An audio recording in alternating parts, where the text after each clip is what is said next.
Welcome to Fragmented, an AI developer podcast that helps vibe coders become software engineers, one episode at a time. I'm your host, Kaushik. And I'm Yuri, the other host of Fragmented, where I love to talk about using AI to make you a better developer. Yuri, my entire journey learning AI has been this constant flip-flopping of opinions. You see something, you think it's really powerful, then you realize it's probably hype. The big AI companies tweak the model or the harness, and suddenly you realize, oh my God, could be useful. But then you use it more and then you realize maybe not, there's other new tools. And one perfect example of this flip-flopping is what we call MCPs. So I thought it would be interesting to talk to you about MCPs and get your thoughts. What are MCPs? Get into some of the details, understand how they work, constraints, challenges, use cases, how valuable or technology or tool this is for AI coding today. Yeah, absolutely. If I asked you to define what an MCP was, what would you say? MCP is basically a standardized protocol that lets you plug external tools or data sources into an AI client. Basically like USB ports, but for your model. LLMs are very powerful, right? But they're frozen in their training date. And that state, they can't see dynamic data like your GitHub or your Slack or any other private data that you have.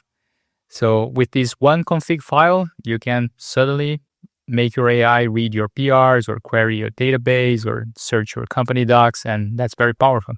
Two interesting points there. Point one is they're frozen in time is a good way to put it. Newer knowledge does not exist.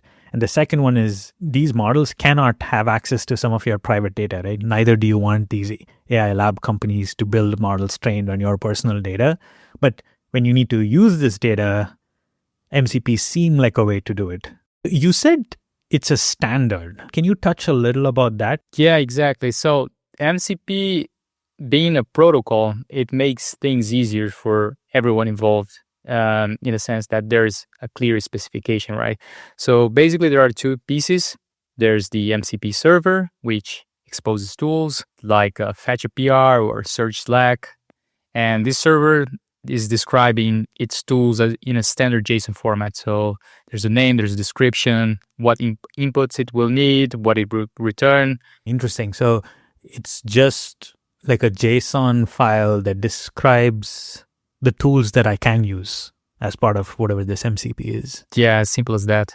And where does it live? Because you said there's an MCP client and then there's an MCP server. Where does that MCP server live? Is this something that I have to deploy like an AWS instance with the server hosted somewhere? Or is this like on my machine, on my computer? Where is that MCP server?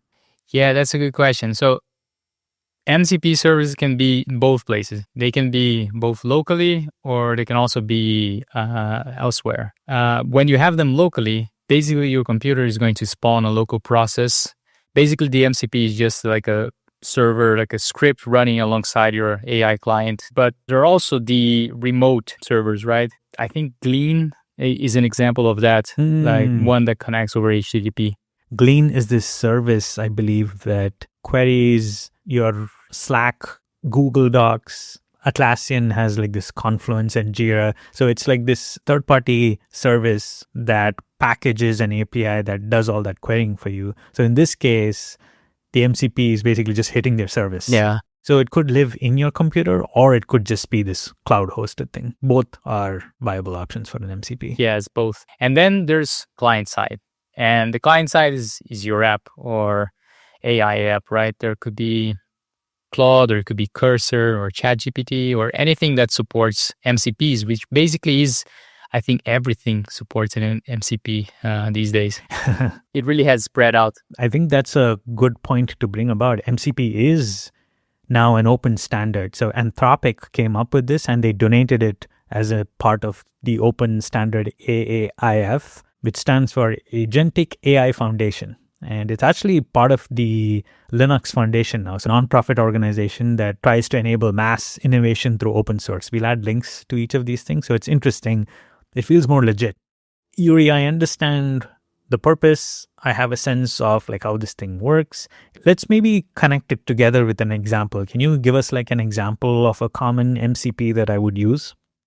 Yeah, so One of the first ones I think that looked very useful would be like the GitHub MCP, because you could be reviewing a PR and that's very likely that the LLM doesn't know what that PR is about. Mm-hmm. And so without the MCP, you would have to paste a diff or describe the file changes or maybe link the related issues. But now with the right MCP, you can just say, yeah, review this PR and just say the number, and it would be able to look up the issue and get the root cause of anything related to that. That makes perfect sense. It also explains the idea that you're giving this agent powers to look at data that may not be in its model. This MCP sounds like it makes sense, but how is it different from just a set of APIs, right? So if I had the GitHub CLI implementation, right, there's this GH CLI tool that a lot of developers use on their terminal. Can I not just use that instead of using these MCPs? That's a very good question, actually, because actually you can just probably use just GH CLI, especially with the newer models. End of the episode, folks. Thank you so much. Just go use your GH CLI. No Pick MCP required. Yeah, but especially with the new models, they know how to use CLIs pretty well and tools and things like that. But I think the main compelling reason behind MCP as a tool or as a standard is exactly that, this standardization. And also something that is built into it, like this discoverability. The tools are kind of self-describing. So the models know which tools are available and what they do. Right. And that's part of the protocol. So it's built in. So you have to have this description. And with the CLI, the model kind of has to assume that it is or is not installed. The specific CLI, you would need to check, or maybe you would get the syntax wrong if there is an update or something like this. And I hope that version that it knows about matches what is in the training data. So MCP brings this consistent interface, this protocol, this definition that is clear, both for people creating MCPs and also for the clients and using them. It's almost like you're building APIs that are purpose-specific to agents. So agents understand how to use these APIs better. And the discovery point is also like fair. Exactly. When you get a protocol and people start gathering around that, there's momentum and there's aggregators. So there's websites for finding MCPs and there's people looking for MCPs. So you build this momentum. But we have to be clear, and this is important. This whole convenience point, it has a cost. So from your usage of MCP, Kaushik, what are some problems you've observed in the wild? I would say probably the biggest reason to not use an MCP, at least today, is token bloat. Everything in the LLM world, you have to think, how much does it cost me in terms of tokens? If you think about your model having a limited amount of memory, every token you add in there and the context that's built in is memory that's taken up. And so when you add an MCP to your model, the entire thing goes into your context for every single session that you use henceforth, right? So the definition, every tool that it offers, all of that is packaged as context that's added into your session. If you go wild and then start adding MCPs left, right, and center, every time you open up a new session, you might only have 40 to 50% of your token budget left. And that can be problematic because the minute you go over that memory that I tried to connect, you'll start getting hallucinations in your results. Key to getting good results in any model is to make sure that your context is tight. And I feel MCPs are an easy way to just completely blow through that context.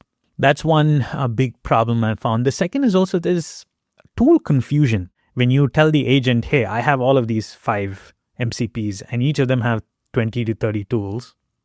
When you ask the agent a question, how does the agent know which tool to use specifically? You can confuse the model by giving it so many options. It's not surgical in the way that the model tries to approach the problem. And with CLIs, the model can literally just read the result of what you send. To go back to that GitHub example, if I use the GitHub CLI call, only the results are consumed by the model. But with MCPs, what happens as you make each MCP call, you're burning through tokens there. It goes back to that concept. Can you limit the amount of chatter that happens in your session with the model, right? And I think with these CLI calls, it doesn't go into your token budget. All it does is it just executes that on a background process, gets the result, and only the result is consumed back into the conversation. Does that make sense? Yeah, totally. I feel a lot of that has to do with trusting the developers implementing the MCPs to be mindful about how they define the tools, how many tools they have, and how preventing overlap, and relying on people just to be mindful. It's never a good idea. Never rely on people, only rely on machines. Don't quote me on that. Okay, I've been a complete downer on this. People are going to listen to the episode up until this point and they're like, okay, so it can cause more hallucinations because it's going to bloat up my context. It'll confuse my agent because it gives me more tools than I need. People are going to think maybe I should just stop using MCPs altogether. Yuri, is that what we want to wrap them up with, or be the MCP champion here? I'm going to give it a shot. Well, first of all, setting it up is very, very simple. So you literally just copy this JSON config and you paste into your client, restart the client, and now you have some GitHub integration or Slack or Jira. There is also like the fact that you can even ask the LLM to set up the MCP for you. So you literally can copy the... Oh, no way. So you... Because they couldn't make it even more easier, you can literally just tell the agent, hey, set this MCP up for me. That's the good thing about standards, right? When it's something becomes a standard, so like it gets into the training data. So the LLMs already know about MCP. That's actually a good point, yeah. To your point, they're like stupidly simple to set up, right? It's so convenient, and that's a feature. I think you're convincing me. I feel there's a time and place to use MCPs. But what would really cement this is if you can tell me some examples of MCPs that you use. And I think that'll really help connect the dots. Yeah, so one of the main ones that I've been using, especially for whenever I have to do something on the web, is the Playwright MCP. So that is basically a tool that can control a browser, right? So it can literally do anything on the browser. It can navigate, it can take screenshots, and it can inspect the browser, it can click on items on the browser. So, you know, it ties back also like we talked about on the previous episode about the agent loop. With this tool, you basically giving your LLM eyes that can see the browser. You know, the other day I did grocery shopping with Playwright MCP. I literally did. I give it a list of items and said, go on this page and shop it for me, like do the shopping for me. And it is able to actually find all the items, add them, because it just is able to control the browser.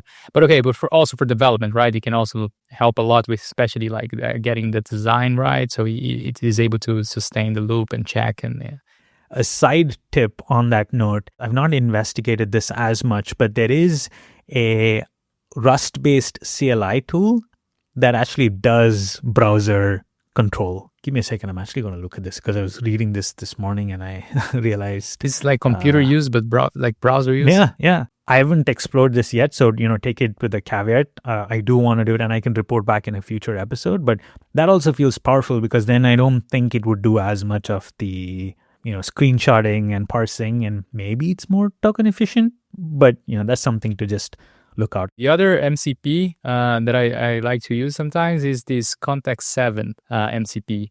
So that one is very, very nice because it also has only 2 tools. So there's one for finding the library ID and another one for querying the doc. So the whole idea of this MCP is that if you want to use some library, some obscure library, or maybe if the library isn't even obscure, but you want to get the latest docs and make sure that your LLM knows how to use that library, you can just tell it to use this MCP to get the data, and it will use it, and it gets like a page with into its context with all the information related to the library. So, for example, maybe if your LLM is not great at running coroutines in Kotlin, so it's getting confused, you can just ask it, hey, check the MCP for the docs. Make sure that you understand, and then come back and try again. So it will literally get that. This feels like a really powerful tool that you can just get instant documentation for. I'm actually going to try this one. I like this one. Before you close off, there's one interesting development in this world of the MCPs.